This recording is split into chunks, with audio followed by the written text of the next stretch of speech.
우리를 향하신 주님의 의도. 자, 이 제목 가지고 이제 말씀의 은혜를 나누도록 하겠습니다. 마가복음 7장 24절 이하 말씀 보면 흥미로운 말씀이 나오죠. 수로보니게 여인이 등장을 하는데 귀신 들린 어린 딸 때문에 예수님을 찾아옵니다. 주석가들에 의하면은 이 수로보니게 여인은 이방인이기는 했지만은 상당한 지위를 가진 귀부인이었다. 이렇게 봐요. 어쨌든 그녀가 예수님의 소문을 듣고 와가지고 주님의 발 앞에 엎드리면서 간구합니다. 내 딸에게서 귀신을 내쫓아 주옵소서. 자, 근데 특이하게도 이에 예수님께서 아주 매정한 말씀을 하신단 말이에요. 자녀의 떡을 취해서 개들에게 던짐이 마땅치 아니하니라. 자, 이에 이제 수로보니게 여인의 말이 이어지잖아요. 주여, 올소이다마는 상 아래 개들도 아이들이 먹던 부스러기를 먹나이다. 자, 이에 예수님이 이 여인의 믿음을 칭찬해 주시면서 딸에게서 귀신이 떠나가도록 은혜를 베풀어 주시는 모습을 볼 수가 있어요. 자, 근데 예수님이 처음 하셨던 말씀이 있잖아요. 예수님이 처음 하셨던 말씀이 당신의 번심이었을까요? 자녀의 떡을 취해가지고 개들, 너희들 같은 이방인들에게 못 줘! 이런 의미 아닙니까? 자, 이게 예수님의 본심이 아니라는 것은 누구나 다 알아요. 너 자존심이 상하고 무시당해도, 너 자존심이 뭉개지고, 너 인격적으로 무시를 당해도 그럼에도 불구하고 날 믿고 신뢰할 수 있겠느냐? 믿음의 테스트 아닙니까? 만약에 여러분 21세기 우리 성도들에게, 우리 모두에게 21세기의 신앙생활하는 우리 모든 성도들에게 예수님이 이렇게 테스트했다 그러면 과연 모두가 합격할 수 있을까요? 여러분 인격 무시당하잖아요. 또요, 우리 중심을 완전히 막 흔들어버리는 그런 테스트란 말이에요. 여러분, 하나님이 우리의 중심을 흔들어 보실 때가 있단 말입니다. 아브라함의 경우 어때요? 하나님께서 엄청난 약속 말씀 주셨잖아요. 너는 복이 될지어다. 복의 근원이 될지어다. 말씀 주셨잖아요. 근데 25년 동안 아들 하나 주신다고 했는데 전혀 안 주셨어요. 요셉의 경우 어떻습니까? 전혀 생각지도 못했습니다. 죄도 없는 그런 요셉 아닙니까? 근데 13년 동안이나 억울한 연단 생활, 이렇게 표현해야 될 거예요. 너무 억울한 연단 생활을 경험해야만 했잖아요. 모세의 경우 어때요? 이스라엘 백성들을 출애굽시키기 위해서 자기는 몰라요. 내가 왜 지금 이렇게 고생하는 줄 몰라. 장장 80년 동안에 연단받고 준비해야 됩니다. 자, 무엇보다도 여러분, 믿음의 눈으로 하나님이 우리를 향하신 이 의도, 하나님이 우리를 향하신 의도를 영적인 눈으로 볼 줄 안다고 한다면 우리에게는 모든 고난과 고통과 어떤 어려움이라도 이것이 특별한 하나님의 계획과 경륜 속에 있다 라는 것을 깨달을 수 있잖아요. 특별히 자, 네가 그래도 나를 신뢰할 수 있겠느냐. 이래도 네가 믿음으로 아멘하고 반응할 수 있겠느냐. 그럼에도 불구하고 네가 나에게 감사와 간구로 나올 수 있겠느냐. 이런 말씀 주실 때 아멘 주여 내가 순종하겠나이다. 하나님의 의도를 알면 아멘 주여 내가 순종할 수 있나이다. 이렇게 반응할 수 있잖아요. 그래서 오늘 말씀의 핵심이 뭐냐면 주님의 우리를 향하신 의도예요. 주님의 뜻이 뭐냐 하는 거예요. 오늘 설교 말씀을 통해서 주님의 뜻을 다시 한번 우리 깊이 헤아리고 주님의 마음을 흡족하게 해드리는 믿음의 자웅들 다 되자는 거예요. 자, 말씀의 은혜가 넘치는 귀한 시간 되시기를 예수님의 이름으로 축복합니다. 자, 계속해서 누가복음에 나타난 이제 예수님의 공생의 사역 모습 살펴보고 있는데, 특별히 이제 오늘로서 누가복음 강의를 마치려고 합니다. 자, 이후에 이제 말씀 보시면 예수님이 이제 예루살렘으로 입성하시잖아요. 이 종려주일로 들어간단 말이에요. 그 다음에 이제 고난주간으로 들어간단 말이에요. 자, 이거는 이제 앞으로 교회 절기 때 다시 이제 다 다뤄지기 때문에 오늘까지 말씀으로 이제 누가복음 강해 종료하도록 하겠습니다. 자, 일단 이제 오늘 본문, 예수님이 예루살렘에 입성하기 직전입니다. 예루살렘으로 입성하기 직전에 주신 말씀으로서 이 종말론적인 비유 말씀이에요. 자, 당시에 예수님을 따르는 무리들 있잖아요. 그리고 12제자들조차도 메시아는 정치적인 메시아고, 그 메시아가 이제 예루살렘에 올라가기만 하면 하나님 나라를 거기서 세우실 것이다, 이렇게 믿고 있었단 말이에요. 그래서 지금 예수님이 여리고를 지나고 있잖아요. 지금 여리고를 지나서 예루살렘에 가까이 오시게 되자 하나님의 나라가 이제 금방 임할 거야 이제. 자, 이렇게 되면 이제 나도 한 자리 할 거야, 자, 이런 기대 등등이 아마 있었던 것 같아요. 제자들의 입장에서 이렇게 생각하는 것은 어떤 면에서 이해가 좀 되기도 합니다. 왜냐하면 예수님이 예루살렘으로 가는 길에 부흥의 연속이었어요. 부흥의 연속.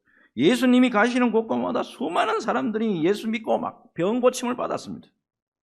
예수님이 말씀을 막 전할 때마다 엄청난 기적과 변화의 역사가 막 일어났습니다.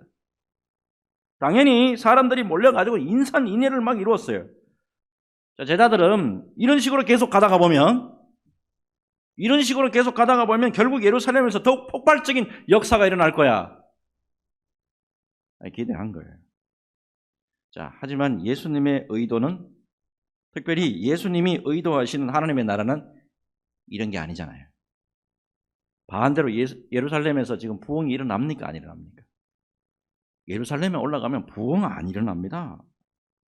오히려 예수님이 십자가 지시고 죽으시고 부활하시고 승천하시는 것, 이게 나타난단 말이에요. 그래, 중요한 거는요, 더 중요한 거는 성령을 보내주셔서 이 땅에 하나님 나라가 이루어지게 하실 거란 말이에요. 무엇보다도 제자들이 성령을 받아서, 제자들이 오순절에 내려오시는 성령 강림 역사, 그거를 능력을 받아가지고 땅끝까지 복음을 전해야 최종적으로 하나님의 나라가 이루어지는 거잖아요. 자, 그런 의도를 가지시고 오늘 이 비유 말씀 주시는 거예요. 자, 11절 12절 봅시다. 그들이 이 말씀을 듣고 있을 때에 비유를 더하여 말씀하시니, 이는 자기가 예루살렘에 가까이 오셨고 그들은 하나님의 나라가 당장에 나타날 줄로 생각함이더라.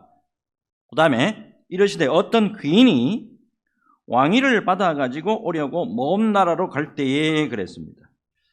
자, 이 비유 말씀은 이 당시 대부분 유대인들이 알고 있는 역사적 배경, 그걸 그대로 옮겨서 지금 비유 말씀으로 하시고 계신 거예요. 주전 4년입니다. 이 헤롯 대왕이 죽기 직전에 유대 왕국을 세 개로 갈라가지고, 특별히 세 아들입니다. 안티파스, 그 다음에 빌립, 그 다음에 아켈라오에게 분할해서 물려줬어요. 자, 이제 이었고 헤롯 대왕이 죽었어요. 이 중에 아켈라오입니다. 헤롯 아켈라오가 이 헤롯 대왕의 왕위를 계승하기 위해 가지고 로마 황제의 인준을 받기 위해서 로마로 떠나요. 자, 근데 이 아켈라오 엄마가 누구냐면 사마리아 사람입니다. 여러분, 엄마가 사마리아 사람이라고 하면 유대인들 좋아할까요? 좋아 안 해요. 그리고 아켈라오가 아주 폭군이었습니다. 자, 그래서 유대인들이 아켈라오가 왕이 되는 것에 대해서 결사 반대합니다. 급기야 몰래 50명의 사절단을 로마 황제에게 사절단으로 보내게 됩니다. 자, 놀라운 것은 그들 사절단의 이야기를 로마 황제가 들어요. 그래서 아켈라오가 왕위 계승을 못하게 합니다. 그리고 겨우 어느 땅만 주느냐 하면 요 유대하고 사마리아 요쪽에 분봉왕으로만 책봉해 하게 됩니다. 자, 아킬라오 입장에서는 기분이 좋을까요? 나쁠까요? 분노가 치밀어 오르죠, 당연히. 보복 조치를 감행합니다. 그때 가담했던 8,000명의 유대인들을 모두 학살합니다. 자, 요 역사적인 배경 딱 가지고 예수님이 그대로 지금 비유 말씀으로 하고 계시는 거예요. 자, 귀인, 누구를 의미할까요, 여기서? 귀인, 무르나 많아져. 예수님을 의미합니다. 자, 그렇다면 예수님이 왕위를 받아가지고 오려고 먼 나라로 갔다. 먼 나라로 갔다. 이건 뭐를 의미합니까? 예수님이 십자가 지시고 고난을 다 받으신 후에 부활하시고 승천하시고 난 다음에 하나님 우편에서 왕권을 가지시고 이제 세상을 통치하실 것이다. 이런 의미 아닙니까? 자, 그렇다면 다시 하나 더 물어볼게요. 귀인이 왕위를 받아가지고 돌아온다. 이건 무엇을 의미하는 거죠? 예수님의 재림을 의미합니다. 예수님이 재림하셔가지고 그 왕권을 가지시고 세상 심판하시고 하나님 나라를 완성하시게 된다. 이 의미 아닙니까? 자, 이어서 이제 13절, 14절 봅시다. 그 종열을 불러 은화 열 문화를 주며 이르되 내가 돌아올 때까지 장사하라 하니라. 그런데 그 백성이 그를 미워하여 사자를 뒤로 보내어 이르되 우리는 이 사람이 우리 왕됨을 원하지 아니하니이다 하였더라. 귀인이요, 종 10명을 불러요. 종 10명을 불러가지고 각각 한 문화씩을 줍니다. 각각 한 문화씩을 주면서 내 돌아올 때까지 뭐 하라고? 장사하라 그래요. 장사하라. 여러분, 귀인이 왕위를 받아가지고 오기까지 아무래도 시간이 좀 걸리겠다라고 하는 것을 암시한다는 것, 여러분 딱 여기서 캐치할 수 있죠. 여기서 한 문화는 얼마쯤 될까요? 한 문화 100데나리온 정도 된다 그래요. 100데나리온. 그러면 성인 노동자 한 3개월치 월급 뭐 그 정도 된다고 보시면 돼요. 특별히 오늘 딱 본문을 읽으면서 마태복음 25장의 달란트 비유하고 유사하다라고 생각하실지 몰라요. 그런데 의도가 전혀 다릅니다. 자, 여기서 여러분 문화를 받은 종들은 누구를 의미하죠? 문화를 받은 종은 누구를 의미할까요? 예수님의 제자를 의미하겠죠. 그뿐만 아니고 예수님의 제자들만 의미하는 게 아니고 예수 믿는 우리 모두에게도 적용된다라는 것을 여러분 잘 적용해 주시면 좋겠어요. 자, 그러므로 여기서 종들에게 나눠준 문화라고 하는 것은 탤런트, 재능이 아니다라는 걸 아셔야 돼요. 이때는 각각 달란트 비유에서는 각각 탤런트 나눠주는 게 달랐죠. 여기는 똑같단 말이에요. 다 한 문화씩 줬단 말이에요. 그래서 여기에서는 어떤 의미냐면 성령 강림 사건 이후에 제자들 모두에게 맡겨주신 사명, 곧 복음 전파의 사명을 의미한다라는 것을 여러분 염두에 두셔야 됩니다. 자, 이어서 그러면 14절에 귀인을 미워해가지고 뒤에서 그가 왕이 되는 것을 반대하는 백성은 누구를 의미합니까, 그러면? 예수님의 메시아 되심을 거부했던 유대 종교 지도자들, 쉽게 얘기하면 바리새인들과 서기관들, 이 사람들을 의미해요. 자, 이제 문제는 15절부터입니다. 자, 15절 같이 읽겠습니다. 같이 읽습니다. 시작. 귀인이 왕위를 받아가지고 돌아와서 은화를 준 종들이 각각 어떻게 장사하였는지를 알고자 하여 그들을 부르니 반드시 잊지 말아야 할 두 가지가 나오죠. 첫째가 뭡니까? 귀인이 왕위를 가지고 돌아오신 날이 반드시 있다. 반드시 그분이 돌아오신다. 둘째가 뭐죠? 그동안에 어떻게 장사했는지, 그동안에 어떻게 장사했는지를 알고자 부르신단 말이에요. 부르시는 때가 있다 이 말입니다. 여러분, 귀인이 왕위를 가지고 돌아왔다는 거 앞에서 이미 말씀드렸죠. 예수님의 영광의 재림을 의미합니다. 자, 이어서 무엇보다도 중요한 것은 예수님께서 종들을 불러서 그들에게 맡겨준 사명, 복음 전파와 또 교회 안에서 봉사 직무를 어떻게 감당했는가? 직분자들이 어떻게 사명 감당했는가? 정산할 때가 있다 이 말입니다. 정산. 이 정산에는 여러분 두 가지가 의미가 있어요. 정산. 심판과 상급이에요. 정산에는 심판만 있는 게 아니고 상급도 같이 있어요. 이번 연휴 기간에 독서할 시간이 좀 없었는데 그래도 시간 좀 쪼개가지고 책 좀 하나 읽어봤어요. 믿음 그 위대한 유산을 찾아서 1권, 2권 이렇게 되어 있습니다. 1권 한번 읽어봤는데 어느 시골 교회에 대한 글을 읽고 제가 귀한 감동을 받았어요. 완전 시골 교회예요. 경상북도 영주시 평은면 내매마을이라는 곳이 있는데 이 교회에 세워진 교회가 내매교회입니다. 이거 정말 시골 정말 깡촌 작은 교회예요. 그런데 놀랍게도 이 교회에 교계, 학계, 재계 지도자들이 많이 배출된 곳으로 유명합니다. 알려진 분만 좀 알려드리면 이래요. 계명대학교 설립추진위원회 위원장 강인구 목사님, 대한예수교 장로회 합동측 총회장 강신명 목사님, 한국기독교 장로회 총회장 강신정 목사님, 삼성반도체 강진구 회장님, 마산 창신대학 설립자 강병도 장로님 등등 이 작은 시골교회에서 이 교회는 특별히 1907년입니다. 사진 안에 그 강병주 목사님 나오죠. 이 강병주라는 분이 예수를 믿고 회심하면서 내매교회에 이제 출석하게 되는데 이분이 이제 후에 담임 목사가 돼가지고 귀한 사역을 많이 하게 돼요. 이 참 작은 마을인데 그럼에도 불구하고 이 내매마을에 신앙촌을 전부 다 세우기 위해 가지고 향약 6개조의 실천사항을 세워서 놀랍게도 실천을 하게 되는데 온 동네가 따라왔다는 거예요.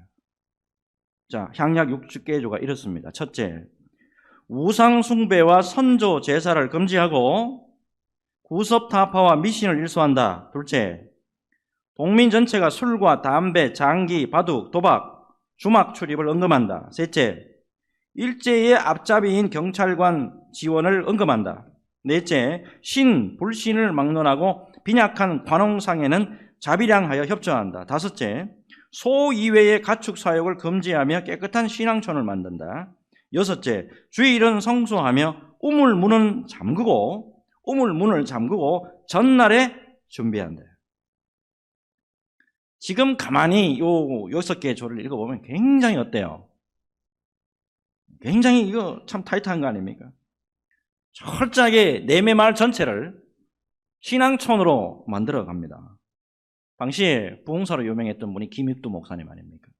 이 김익두 목사님이 각 교회에 다니면서 전부 다 이거 부흥회를 하는 곳곳마다 이렇게 이야기했다. 교회 보려고 하면 딴 데 가지 마라. 내매교회 가서 봐라. 할 정도로 한국교회의 모범으로서 큰 역할을 하게 됐다 그래요. 자, 그래서 이 시골 작은 교회지만 강병주 목사님의 후손으로 이 4대째 목사님으로 지금 계속 내려보고 있더라고요. 특별히 아들이죠. 강신명 목사님, 서울 장신대 광나루 장신대 교장까지 지냈고요.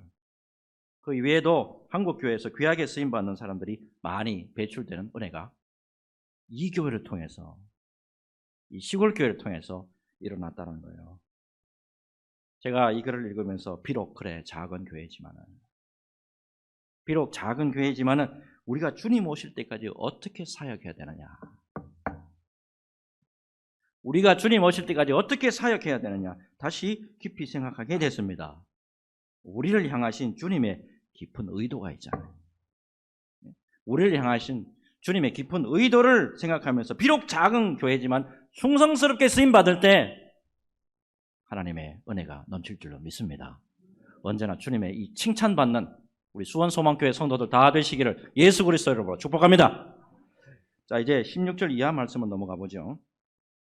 자, 16절, 17절 말씀 보면, 자, 그 첫째가 나와 이르되 주인이여 당신의 한 문화로 10문화를 남겼나이다. 주인이 이르되 잘하였다 착한 종이여 내가 지극히 작은 것에 충성하였으니 10고을 권세를 차지하라 하고. 여러분, 여기서 주님의 말씀을 잘 이해하실 필요가 있습니다. 자, 여기 보면 한 문화로 10문화를 남겼다. 이 결과만 보세요. 한 문화 가지고 10문화 남겼다. 어이구 많이 남겼네. 이 결과만 보시는 게 아니에요. 이 과정, 이런 과정, 태도, 이걸 보신단 말이에요. 과정과 태도. 요거는 여러분 17절에 보시면 충성하였으니 그랬잖아요. 충성하였으니 요거는 신실하다, 성실하다. 신실하고 성실하다. 이렇게 해석해야 되는 게 더 맞습니다. 신실한 종에게 주님의 왕국에서 고을을 다스릴 수 있는 행정권 또는 통치권을 내가 권세, 위임해 줄게 라고 하는 말씀 아니에요. 이어서 18절과 19절 동일하잖아요. 한 문화로 5문화를 남긴 종에게도 동일한 권세를 주시잖아요. 특별히 잘 보세요. 첫 번째 종보다 너 두 번째 야, 첫 번째 종은 10문화를 남겼는데 너는 5문화밖에 못 남겼네? 라고 말씀하시는 주님이 아니란 말이에요. 신실하게 자기 사명에 최선을 다한 종에게 분명히 똑같이 칭찬하시고 똑같이 보상해 주시잖아요. 목회하는 가운데 분명히 깨닫는 게 있습니다. 주님 앞에서 최선을 다하잖아요. 주님 앞에 최선을 다하고 사명 감당을 위해서 애쓰고 몸부림치니까 그 중심 보시고 주님이 그 중심 보십니다. 그 중심 보시고 하나님의 놀라운 열매를 허락해 주시더라는 거예요. 열악한 조건이에요. 열악한 조건이고 그동안 목사님은 아무리 해도 이게 안 됩니다. 제가 여기서 사역해봤거든요. 제가 여기서 일해봤거든요. 아무리 해도 안 됐다고요. 라고 하는 그런 곳이에요. 그런 곳임에도 불구하고 최선을 다하니까 중심 들이니까 영혼이 돌아오더라니까요. 영혼이 돌아와요. 모교회 부목사로 있을 때입니다. 교회 역사가 오래됐는데도 불구하고 전도 집회 하잖아요. 전도 집회 하면 이게 특별한 날인데 본당이 500석이에요. 1층과 2층. 한 번도 못 채워봤대요. 담임 목사님 그러시더라고요. 내가 은퇴하기 전까지 여기 한번 내가 꽉 차는 거 한번 보고 싶다. 여기 한번 꽉 차는 거 한번 보고 싶다. 그 말씀 듣고 나니까 괜히 도전이 되더라고. 여태까지 못 했다 그러니까 도전이 되더라고. 성도들하고 작전 기도했습니다. 물론 금식 기도까지 같이 했습니다. 그래, 딴 거는 내가 못 드리는데 중심 이것만큼은 내가 철저하게 한번 드려보자. 여기서 중심을 한번 드려보자. 이 일념으로 그때 아마 40일 아마 그렇게 작전 기도했던 것 같아요. 그 전도 집회에 1층과 2층 500석입니다. 다 찼어요. 꽉 차더라고요.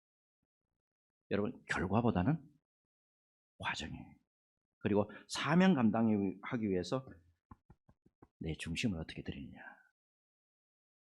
내 중심을 어떻게 드리느냐. 이거 주님이 다 아십니다. 이게 중요하다. 내가 중심을 어떻게 교회를 향해서 드렸고 부서를 향해서 내가 또 기관에 대해서 어떻게 내가 중심을 드렸는가. 이거 보시고 하나님께서 놀라운 은혜로 갚아주시는 주님이에요. 갚아주시는 주님, 은혜의 주님, 이것을 믿고 힘들고 어렵더라도 충성을 다하며 승리하는 저와 여러분 모두가 되시기를 예수 그리스도 이름으로 축복합니다. 자, 이제 마지막이 이게 문제예요. 이 세 번째 종, 이게 문제예요. 이 세 번째 종, 일단은 주님 말씀에 순종 안 해. 순종 안 해. 한 문화를 주시면서 100데나리온 되는 돈 아닙니까? 그래도 크게 많지는 않은 돈이라고 할지라도 100데나리온이 되는 돈이란 말이야. 그리고 주고 장사하라 그러면 아멘 하고 장사하면 되잖아. 근데 불순종해. 20절을 보니까 수건으로 사 두었었나이다. 수건으로 다 두었었나이다. 이렇게 말한다. 주님의 의도 전혀 몰라. 거기다가 순종까지도 안 해. 더군다나 더 나아가서 예수님의 뜻을 왜곡까지 하네. 자, 21절 한번 보세요. 잘 보세요. 이는 당신이 엄한 사람인 것을 내가 무서워함이라. 당신은 두지 않은 것을 취하고 심지 않은 것을 거두나이다. 당신이 두지 않은 것을 취하고 심지 않은 것을 거두나이다. 요거는요, 흔히 그 당시에 속담입니다. 무슨 속담이냐면 욕심이 많아가지고 부당한 이익을 가로채는 사람들. 요거 속담을 끄집어 와가지고 누구한테 쪼록 이야기하냐면 주인한테 이야기한다고. 그러면 주인을 이거를 뭐 하는 말이에요, 이거는? 모독하는 말이잖아. 응? 문화 가지고 장사해가지고 이익 남기면은 당신 내 거 빼앗아 갈까봐. 그 다음에 내가 장사해가지고 손해보면, 내가 장사해서 손해보면 배상시킬 것 같아가지고 두렵고 무서워서 수건에 싸 두었었나이다 였다고요. 주인의 성품 몰라. 예수님의 의도 몰라. 사명을 감당하지 못한 이 그 종에게 예수님의 책망이 바로 이어집니다. 22절에 뭐라고 나와요? 주인이 이르되 악한 종아, 이 악한 놈아. 결국에 어때요? 악한 종이 둘러댔던 핑계와 변명, 도리어 자기가 패역한 게 드러나는 결과를 가져왔고, 그 가지고 있는 것조차도 다 뺏기뿐다. 그 다음에 주신 말씀 잘 보시기 바랍니다. 27절에. 그리고 내가 왕됨을 원하지 아니하던 저 원수들을 이리로 끌어다가 내 앞에서 죽이라 하였나이다. 여러분, 여기서 매우 중요한 거 하나 발견 잘 하셔야 됩니다. 잘 들으세요. 요 비유 말씀을 근거로 해가지고 내가 왕됨을 원하지 아니하던 저 원수들은 누구를 의미하죠? 예수님의 왕되심과 메시아임을 인정하지 않았던 율법주의자들, 그죠? 당시에 바리새인들과 서기관들을 의미합니다. 자, 이들이 예수님께서 왕으로 재림하신 날에 특별히 결산하고 정산하는 날에 엄청난 심판받을 것이다. 요거 하나 하고, 그 다음에 여러분 특별히 세 번째 종의 모습을 잘 유념해 보시기 바랍니다. 요 세 번째 종, 주인이 매우 엄격하고 무서운 분이라 생각하고 있어요. 주인이 어떤 분이라고? 무섭고 내한테 아주 엄격하게 대하는 분이다, 이렇게 생각하고 있단 말이에요.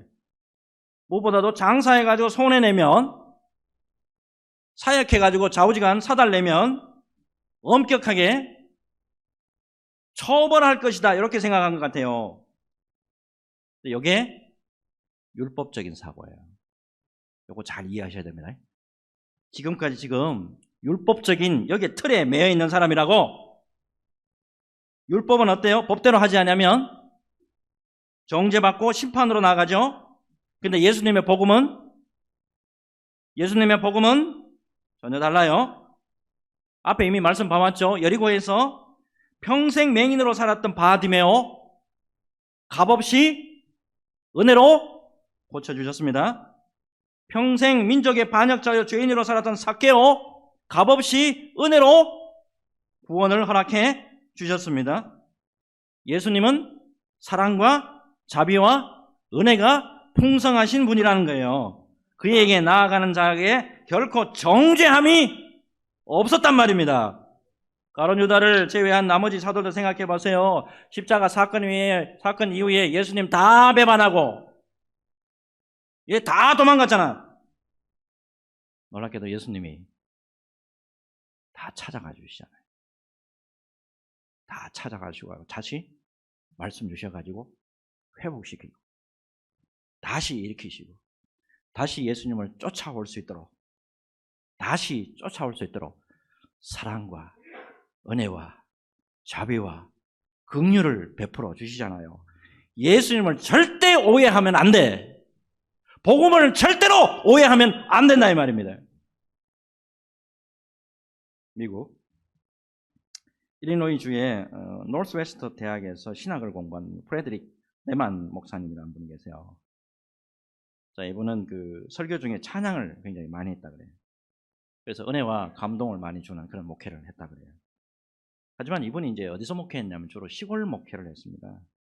시골 목회하니까 사례비를 못 받은 거예요. 사례비를 거의 받지 못하는 형편이 돼가지고 생계를 유지하기 위해 가지고 다른 일들을 병행했답니다. 오늘날 식으로 하면 투잡을 뛴 거예요. 주로 이제 병원도 가고, 그 다음에 공장도 가고, 또 농장에서 평일에는 일하고, 주말에만 이제 사역을 하는 거예요. 그러다가 캘리포니아 치즈 공장에, 캘리포니아의 어느 이름도 안 알려져 있는 치즈 공장에 이제 가서 일을 합니다. 일하다가 이제 점심시간에 도시락 뚜껑을 열어보는데 아내가 시를 하나 적어준 거예요.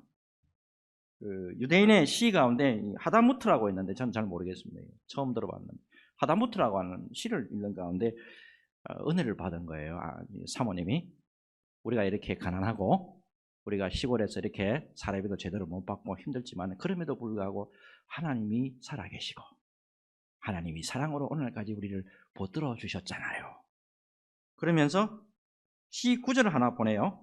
바다를 먹물 삼고 하늘을 두루마리 삼아도 어떻게 하나님의 사랑을 다 쓸 수 있을까?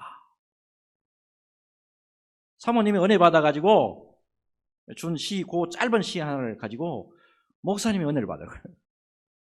놀랍게도 공장 벽에다가 악보를 그립니다. 그래서 탄생한 것이 찬송가 304장 3절이에요. 3절. 하늘을 두루마리 삼고 바다를 먹물 삼아도 한없는 하나님의 사랑 다 기록할 수 없겠네. 하나님의 크신 사랑 그 어찌 다 쓸까. 저 하늘 높이 쌓아도 채우지 못하리. 하나님 크신 사랑을 증량 다 못하네. 영원히 변치 않는 사랑 성도여 찬양하세. 아멘입니까? 여러분, 우리 주님은 사랑과 자비와 은혜의 하나님이에요. 그 주님이, 그 사랑과 은혜와 자비가 풍성하신 우리 주님이 우리에게 맡긴 문화, 그 사랑이 하나님이 우리에게 맡겨주신 문화, 그 의도를 잘 깨닫고 신실과 정직으로 잘 남기는 충성된 종이 되어야 될 줄로 믿습니다. 주님 오실 때까지 신실한 우리 주님처럼, 회전하는 그림자도 없는 우리 주님의 신실함처럼 우리도 신실하게 반응하면서 주님의 마음을 흡족하게 해드리는 저와 여러분 모두가 되시기를 예수님의 이름으로 축복합니다. 축복합니다. 우리 같이 한번 기도하겠습니다.